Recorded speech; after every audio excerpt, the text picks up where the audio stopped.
بسم اللہ الرحمن الرحیم۔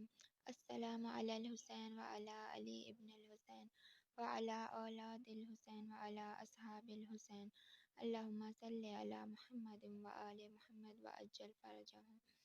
مومنین کرام، محرم کے ایام عزاداری اور حزن کے ایام ہیں۔ ان ایام کے کچھ خاص اعمال جو روایات میں ذکر کیے گئے ہیں انہیں ہم یہاں بیان کریں گے۔ محرم کا چاند نظر آتے ہی مستحب ہے کہ تکبیر کہیں۔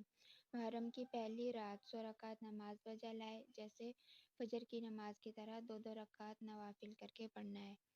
ایک اور روایت میں ہے کہ محرم کی پہلی رات 2 رکعت نماز پڑھے، پہلی رکعت میں سورہ حمد اور سورہ انعام اور دوسری رکعت میں سورہ حمد اور سورہ یاسین پڑھے۔ محرم کے پہلے 3 دن روزہ رکھنا مستحب ہے، جبکہ عاشوراء کے دن روزہ رکھنا حرام ہے۔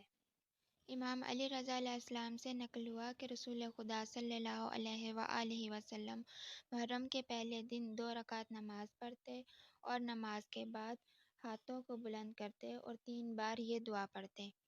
یہ مکمل دعا آپ ڈسکرپشن میں دیکھ سکتے ہیں۔ محرم الحرام کا چاند نظر آتے ہی عزاداری کے ایام شروع ہو جاتے ہیں، لیکن عزاداری کے ساتھ خدا کی عبادات بھی جاری رکھنی چاہیے، یعنی فقط عزاداری، ماتم اور مجلس کافی نہیں ہے، واجبات ادا کرنا ضروری ہے۔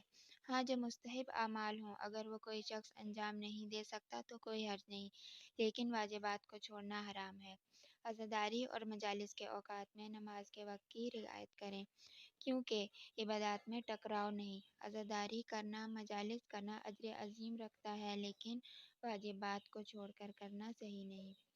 مومنین سے دعا کی التماس ہے۔ ھذا والحمد للہ رب العالمین والصلاۃ والسلام علی آلہ الطیبین الطاہرین۔